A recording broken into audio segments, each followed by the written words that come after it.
Hello everybody, this is Carlos, and I'm here to show you a tutorial on visual balance. So what do I mean by visual balance? Basically, when it comes to a set like this, a shape set, if you will, visual balance means having things more or less the same visual weight. So what I'm going to do is, before I start, I'm going to duplicate this artboard, right? And just so you can see the changes before and after, I'm going to just keep this artboard there and just work on this one.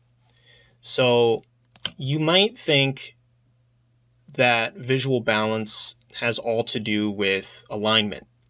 If we were to entertain that idea, let's zoom in and let's bring some guides down, right? One on the top here and one on the bottom. We might have to adjust this one a little bit more.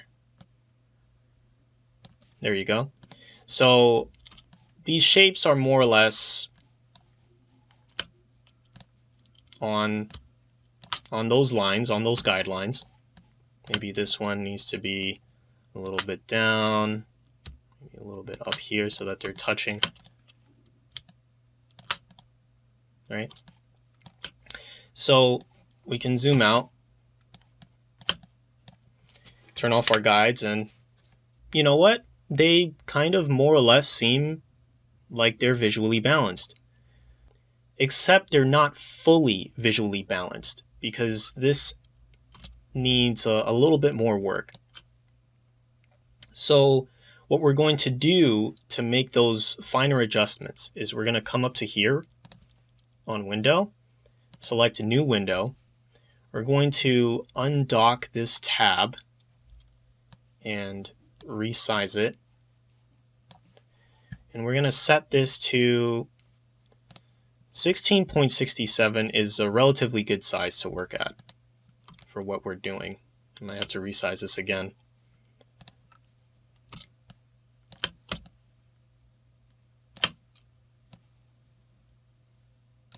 There we go. So let's move this past the tab area here because we don't want to dock it and then have to do this all over again. So we have the window at a larger size and then a smaller size. So we can really see here the difference in the visual weight of all of these shapes. And the first thing I'm noticing right away is that center shape. So what I'm going to do is I'm going to use the guides as reference. And I think this is a good practice to do because it keeps track of all the changes that you're making. So I'm going to select this, and I think what I'm going to do is increase the size from all sides. So I'm going to press Alt and then Shift, and it might be different if you're working on a Mac. I'm going to increase it this way.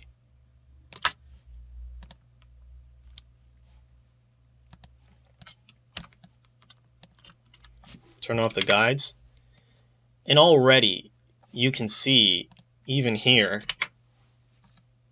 that the visual weight is already starting to take shape. No pun intended. So then we think about it a little further, and then we ask, does there need to be any finer adjustments here? And I think this shape right here could use some finer adjustments. So we're gonna select this window so we can activate our guides. And then we're just going to select it and then constrain proportions on all sides. So we're pressing Alt and Shift. Again, it's probably different on a Mac.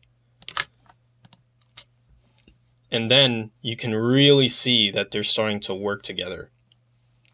And that's the thing. When you're working with shape sets or icon sets, the important thing is that they have to work together.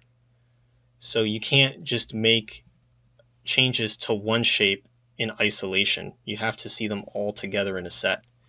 And of course, this would be easier when you're working with just black and white, but if you're working with color, it takes a lot more finer adjustments to get it right because you have more things to consider. So I think this is starting to work a lot better. And I'm going to turn off my guides here. And you just have to keep doing it. It's a trial and error process. So you just keep fine tuning. You come over here and you kind of maybe make this a little larger. So we really see like, is this all really the same visual weight?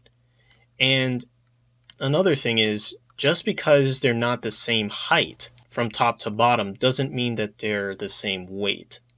Of course, if you're working with the same shape all across the board, then you really don't have to worry that much. You can just have them aligned because they're the same shape, they're the same size, they're going to be the same visual weight. But when you're working with different shapes, where there's kind of like negative space happening around here and over here, they're going to be different in terms of visual weight. So I think that's pretty good. I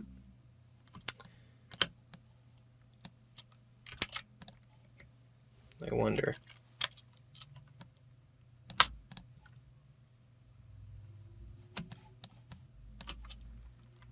Maybe this one. This kind of has a lot of negative shape. So we kind of need to, and you really see the difference. It's just a small change, but you really tend to see the difference there. The ones that have the most negative shape are this star-like shape, this sort of, I guess you would call it like a droplet type shape that's curving, and then this rhombus here.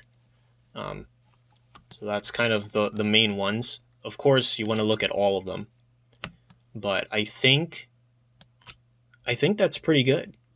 I think that's pretty good. Of course, if you're working in different contexts, you might have to do some more adjustments.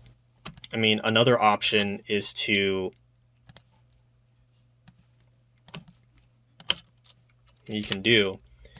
can take these shapes and then stack them this way, right? And then you can see, like, you can start to really see how they work together just in different orientations. And that can help reveal certain things about the shapes that maybe you haven't considered before,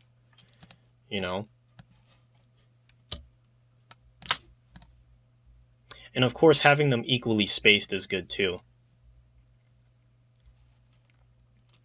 But I think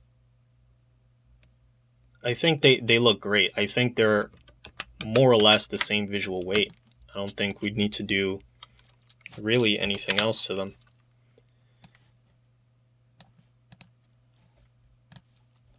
All right then. So I think this is done. We're just going to exit this window. We're going to zoom out here so we can really see. It's subtle, but I think it's a big difference here. You can even go as far as to, align these. They may have increased in size overall, but it's just a trick of your eye. What's actually happened is that we've made them more or less the same visual weight overall, right? So I hope that helps. I hope that you got something from this and that now you're able to see how to make shapes and different icons the same visual weight, or have them visually balanced in your next design. Thanks, and I'll see you in the next tutorial. Bye-bye.